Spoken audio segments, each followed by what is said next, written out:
Hello my dear friend, अपने to channel पर रचना academy में आप सभी का स्वागत है। बीपीएससी तैयारी 4 का जो है नोटिफिकेशन आपके सामने जल्द ही मिलने वाला है और पेपर जो कंडक्ट कराने की बात की जा रही है अगस्त या सितंबर के फर्स्ट वीक तक। ठीक है, तो आपका पेपर जो है बीपीएससी तैयारी 4 का जल्द ही होने वाला है। इसमें हम बात करेंगे गांधी युग के बारे में।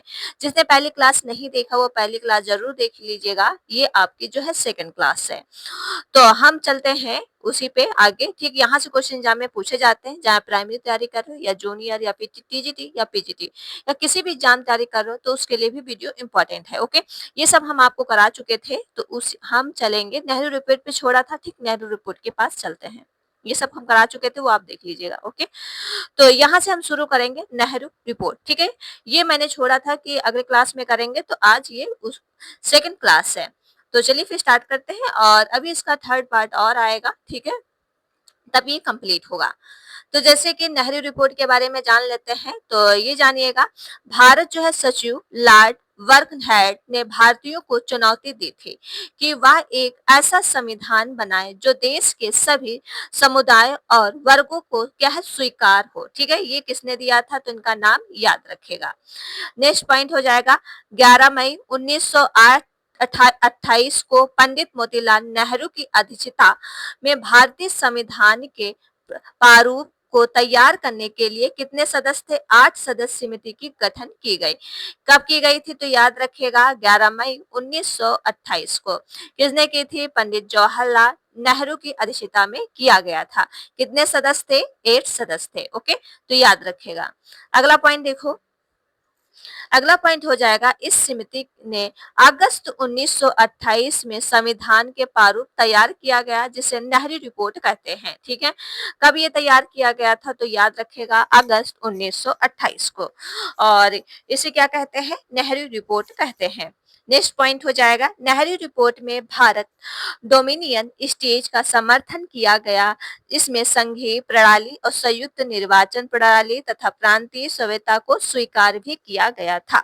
ओके, याद रखेगा, वेरी इंपॉर्टेंट पॉइंट है ये। देखिए, जो मैंने ये लिए हैं, आप सोच रहे होंगे बहुत कम लिया है, लेकिन एग्जाम तौर पे वेरी इंपॉर्टेंट मैंने पॉइंट लिए हैं जो आपके एग्जाम में क्वेश्चन पूछे जाते हैं। नेक्स्ट पॉइंट देखो, अब हम चलते हैं लाहौर अधिवेशन। लाहौर अधिवेशन के बारे में जान लो, वेरी इंपॉर्टेंट है लाहौर अधिवेशन। जैसे कि दिसंबर 1929 में भारतीय राष्ट्रीय कांग्रेस का वार्षिक अधिवेशन लाहौर में हुआ था। ठीक है, कब हुआ था, याद रखिएगा दिसंबर 1929 को। इस ऐतिहासिक अधिवेशन में कांग्रेस जो अध्यक्ष कौन थे, तो याद रखिएगा जवाहरलाल नेहरू। उन्हें क्या मिला था, पूर्ण स्वराज की घोषणा की गई थी। ठीक है, कांग्रेस के समय अध्यक्ष कौन था, जवाहरलाल नेहरू थे, और उनकी घोषणा जो की गई थी पूर्ण स्वराज की गई थी। वेरी इंपॉर्टेंट पॉइंट है। इसके बाद जो है 26 जनवरी 1930 को पूरे देश में स्वतंत्रता दिवस के रूप में मनाने का निर्णय लिया। ठीक है, कब निर्णय लिया गया था, तो याद रखिएगा 26 जनवरी 1930। ठीक, स्वतंत्रता दिवस कब मनाया, तो 26 जनवरी, याद रखिएगा। अगला पॉइंट हम बात कर लेते हैं। देखिए, ये जब आपकी क्लास कंप्लीट हो जाएगी उसके बाद हम आपको एमसीक्यू करा देंगे। कम से कम मतलब होंगे आपके 100 प्लस में एमसीक्यू होंगे जो आपके टीआरई 3 में पूछे गए, मतलब 1 2 3 और सारे न्यू क्वेश्चन। ठीक है, तो वीडियो को आप लोग प्लीज शेयर कर दीजिए। ठीक है, वीडियो को शेयर करो, लाइक एंड चैनल को सब्सक्राइब जरूर कर लो अगर चैनल पर पहली बार विजिट कर रहे हैं। सविनय अवज्ञा आंदोलन के बारे में जान लो। महात्मा गांधी ने इरविन के समक्ष 13 जनवरी 1930 को 11 सूत्री का प्रस्ताव रखा। कब कितने प्रस्ताव रखा था, 11 सूत्री का प्रस्ताव कब रखा गया था, 13 जनवरी 1930। किसके किसके महत्व, तो महात्मा गांधी के इरविन समक्ष। ठीक, तो याद रखिएगा। गांधी जी द्वारा प्रस्ताव मांगों पर विचार न करने के कारण सविनय अवज्ञा आंदोलन क्या है, शुरू किया गया। ओके, अगला पॉइंट हो जाएगा, 12 मार्च 1930 को गांधी जी ने 78 सब समर्थकों के साथ साबरमती आश्रम से 240 मील का दांडी मार्च किया तथा 6 अप्रैल को नमक कानून तोड़ा गया। ठीक है, नमक कानून कब तोड़ा गया, याद रखिएगा 6 अप्रैल को। दांडी मार्च में जो कब हुआ था, तो 12 मार्च 1930 को। इसमें जो है साबरमती आश्रम में कितने मील थी, तो याद रखिएगा 240। ओके, अगला पॉइंट हो जाएगा, सुभाष चंद्र बोस ने गांधी जी के दांडी मार्च की तुलना जो है नेपोलियन के एबुला पेरिस की यात्रा ने की थी। ठीक है, तो याद रखिएगा जो दांडी मार्च की यात्रा की तुलना किसने किया था? नेपोलियन के एवला के पेरिस यात्रा ने की थी। ओके, ये भी इंपॉर्टेंट पॉइंट है। देखिए जो मैंने लिए सारे इंपॉर्टेंट पॉइंट है। अगला पॉइंट हो जाएगा आपके सामने, पश्चिमोत्तर प्रांत में खान अब्दुल गफ्फार खां ने आंदोलन का नेतृत्व किया। किसने किया था? अब्दुल गफ्फार खां। ठीक, याद रखिएगा कौन है? अब्दुल गफ्फार खां। घरसाना में नमक सत्याग्रह का नेतृत्व जो है सरोजनी नायडू इमान शाह, कौन है? सरोजनी नायडू इमान शाह एवं गांधी जी के पुत्र जो है कौन है? मणिलाल ने किया था। कई बार पूछा गया गांधी जी के पुत्र का क्या नाम है? तो मणिलाल। क्या नाम है? मणिलाल। याद रखिएगा। नमक सत्याग्रह का नेतृत्व किसने किया? सरोजनी नायडू ने किया, इनाम शाह ने किया और गांधी जी के पुत्र मणिलाल ने किया। ओके, अगला पॉइंट हो जाएगा, अगला पॉइंट है धरसाना के भयावह दृश्य का उल्लेख जो है अमेरिका के समाचार पत्र न्यू फ्री मैन और पत्रकार वेब मिलकर ने किया था। ओके, तो किसने किया था? New man free man. Okay, याद रखिएगा। अब चलते हैं गोलमैन सम्मेलन के बारे में जान लेते हैं। देखिए गोलमैन सम्मेलन जो हुआ था, पहला सम्मेलन जो हुआ था 12 नवंबर 1930 से लंदन में आयोजित किया गया। कांग्रेस में इसका बहिष्कार किया गया और हरिजन प्रतिनिधि अमेरिका तीनों सम्मेलन में शामिल हुए। ठीक है, कब किया गया था? याद रखिएगा, ये याद रखिएगा 12 नवंबर 1930। ये कहाँ से? लंदन से। ठीक है, याद रखिएगा लंदन में। अगला पॉइंट हो आपके सामने, महात्मा गांधी और वायसराय जो इरविन के मध्य जो कब हुआ था? 5 मार्च 1931 को समझौता हुआ, जिसे गांधी इरविन समझौता कहा जाता है। ठीक है, गांधी इरविन समझौता कब हुआ? याद रखेगा 5 मार्च 1931। इसके वायसराय जो महात्मा गांधी वायसराय इरविन के मध्य हुआ था। ठीक है, याद रखिएगा 5 मार्च 1931। दूसरा जो सम्मेलन हुआ था कब हुआ था? 7 सितंबर 1931 से और 1 दिसंबर 1931 तक लंदन में हुआ था। दूसरा जो सम्मेलन हुआ याद रखिएगा 7 सितंबर से 31 1931 और 1 दिसंबर से 1931। ये कहाँ हुआ था? लंदन में, जिसे कांग्रेस की ओर से गांधी जी ने भाग लिया था। ठीक, कांग्रेस की ओर से किसने भाग लिया था? गांधी जी ने भाग लिया था। ओके, अगला पॉइंट है, अगला पॉइंट है यह सम्मेलन जो है सांप्रदायिक समस्या पर विवाद के कारण असफल रहा। लंदन से वापस आकर गांधी जी ने पुनः सविनय अवज्ञा आंदोलन जो है प्रारंभ किया।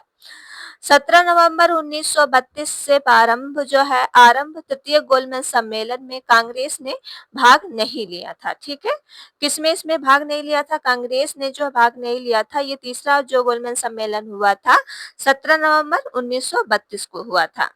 सारे सम्मेलन याद रखेगा। तृतीय गोलमेज सम्मेलन के दौरान जो है इंग्लैंड का प्रधानमंत्री कौन था? रैमज मैकडॉनल्ड था। कौन था? रैमज मैकडोनाल्ड था। याद रखिएगा रैमज मैकडोनाल्ड, ये इंग्लैंड के प्रधानमंत्री थे तृतीय गोलमेज सम्मेलन के दौरान। अगला पॉइंट है सांप्रदायिक निर्णय क्या लिए गए हैं। तो सांप्रदायिक निर्णय देखो, ब्रिटिश प्रधानमंत्री जो है रैमज मैकडोनाल्ड ने 16 अगस्त 1932 को क्यूनिलट अवार्ड की घोषणा की। इसमें दलित वर्गों के लिए पृथक निर्वाचन का प्रस्ताव था। ठीक, कितना इसका प्रस्ताव रखा गया? दलित का रखा गया। इनके विरोध में गांधी जी ने जेल में ही 20 सितंबर 1932 को आमरण अनशन प्रारंभ भी किया।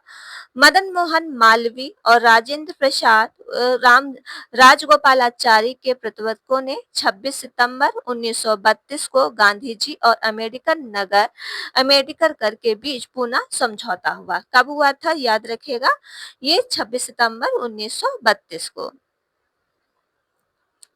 इस समझौते के अंतर्गत संयुक्त निर्वाचन के सिद्धांत जो है स्वीकारा गया और साथ ही हरिजनों के लिए असुरक्षित 31 स्थानों से बढ़ाकर 148 कर दिया गया था। ठीक, कितने थे पहले स्थान? 71 थे, फिर इसके बाद कितने कर दिए गए? 148 कर दिए गए। इसके बाद केंद्रीय जो है विधानमंडल में सुरक्षित सीटों की संख्या कितनी थी? 18% की वृद्धि हुई। कितने प्रतिशत की वृद्धि हुई? तो याद रखिएगा 18% की वृद्धि हुई। प्लीज वीडियो को आप लोग शेयर करो, ठीक है, शेयर कर दो। अगला देख लो। अब इसमें जानेंगे क्रांतिकारी राष्ट्रवाद क्या हुआ। ठीक, क्रांतिकारी राष्ट्रवाद के बारे में जान लो। तो ये आपके जो है सचिंद्र सन्याल और योगेश चंद्र चटर्जी, राम प्रसाद बिस्मिल, चंद्रशेखर आजाद ने अक्टूबर 1924 में कानपुर क्रांतिकारी संस्था हिंदुस्तान रिपब्लिक एसोसिएशन देखिए HRA का गठन किया। किसने किसने गठन किया? इनके नाम पूछे गए हैं, ये क्वेश्चन थियरी 2 में पूछा गया था। याद रखिए सचिन सन्याल, योगेश चंद्र चटर्जी, राम प्रसाद बिस्मिल और चंद्रशेखर आजाद। ये हुआ था अक्टूबर 1924 को हुआ था। कहाँ हुआ था? कानपुर क्रांतिकारी हिंदुस्तान रिपब्लिक एसोसिएशन HRN का गठन किया गया। ओके, याद रखिएगा, वेरी इंपॉर्टेंट पॉइंट है ये। जनता को अपनी विचारधारा के अवगत कराने के लिए भक्ति चरण बोहरा ने क्या दिया है? The philosophy of the bomb बम का दर्शन, मतलब बम का दर्शन नामक दस्तावेज तैयार किया गया था। इस संस्था के द्वारा जो है कब हुआ था? 9 अगस्त 1925 को लखनऊ सहारनपुर संभाग का कोरी स्थान पर ट्रेन में डकैती कर सरकारी खजाना लूटा गया। कब लूटा गया था? तो याद रखिएगा 9 अगस्त 1925 को। यह घटना काकोरी कांड के नाम से चर्चित है। याद रखिएगा काकोरी षड्यंत्र जो है राम प्रसाद बिस्मिल, असफा उल्लाह, रोशन सिंह और राजेंद्र लोहरी को फांसी भी दे दी गई थी। ठीक, किसको दी गई थी? राजेंद्र लोहरी को फांसी भी दे दी गई थी। ओके, ये वही वही पेज आ गया दोबारा। ठीक है, ये जो ऊपर अभी मैंने पढ़ा दिया है, तो दूसरा करो। यहाँ आ जाओ। भगत सिंह ने 1925 में भारत नौजवान सभा का गठन किया गया और लाला लाजपत राय लाठियों के प्रवाह करने के लिए वाले पुलिस अधिकारी षड्यंत्र जो है आपका क्या हुआ था? सांड की हत्या हो गई थी। कब हुई थी? 17 दिसंबर 1928 को। भगत सिंह और चंद्रशेखर आजाद इसमें कौन थे? राजगुरु के कर दी थी। ठीक है, किसने किया था? तो याद रखे भगत सिंह, चंद्रशेखर आजाद और राजगुरु ने की कर दी थी। भगत सिंह और गुप्तेश्वर दत्त ने 8 अप्रैल 1929 को केंद्रीय विधानमंडल में बम फेंका था। ठीक, कब फेंका था बम? तो याद रखिएगा 8 अप्रैल 1929। किसने? भगत सिंह और गुप्तेश्वर दत्त ने फेंका था।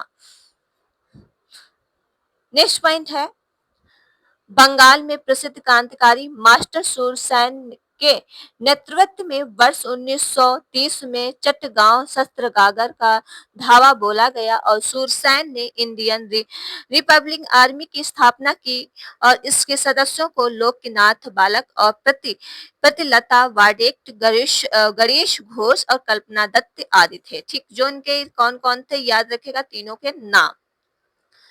चंद्रशेखर आजाद जो है 27 फरवरी 1931 को इलाहाबाद में अल्फ्रेड पार्क पुलिस मुठभेड़ की शरीक हुए और 23 मार्च 1931 को भगत सिंह, सुखदेव और राजगुरु को लाहौर में फांसी दे दी गई। ठीक, किसको किसको फांसी दी गई थी? याद रखें भगत सिंह, सुखदेव और राजगुरु को। ये कहाँ फांसी दी गई थी? लाहौर में दिया गया था। कब दी गई थी? 23 मार्च 1931 को। नेक्स्ट पॉइंट देख लो। अगस्त प्रस्ताव क्या था? तो अगस्त प्रस्ताव के बारे में जान लो। अगस्त प्रस्ताव जो है ये आया था वर्ष 1940 में। भारत के लिए डोमिनियन स्टेज को मुख्य लक्ष्य बनाया गया। युद्ध के पश्चात संविधान सभा के गठन का लक्ष्य रखा गया। कांग्रेस ने अगस्त प्रस्ताव को अस्वीकार कर दिया। ठीक, कांग्रेस ने क्या किया था? अगस्त को प्रस्ताव को स्वीकार कर दिया था। अब चलते हैं क्रिप्स मिशन क्या है। तो क्रिप्स मिशन के बारे में जान लो और वीडियो को आप लोग प्लीज शेयर कर दो। तो डोमिनियन स्टेज के साथ भारतीय संघ की स्थापना क्रिप्स मिशन जो आया वर्ष 1942 को, इसको प्रस्तावित की थी। कब हुआ था? 1942 को। युद्ध के पश्चात प्रांतीय विधानसभाओं द्वारा संविधान सभा के सदस्यों का चुनाव जो है करने की बात की गई। गांधी जी ने क्रिप्स योजना के बारे में कहा था कि यह एक आगे की तारीख का चेक है। तो ये आपका आगे की तारीख का चेक दिया गया था। तो ये आपका हो गया क्रिप्स मिशन और इसके बाद हम पढ़ेंगे भारत छोड़ो आंदोलन।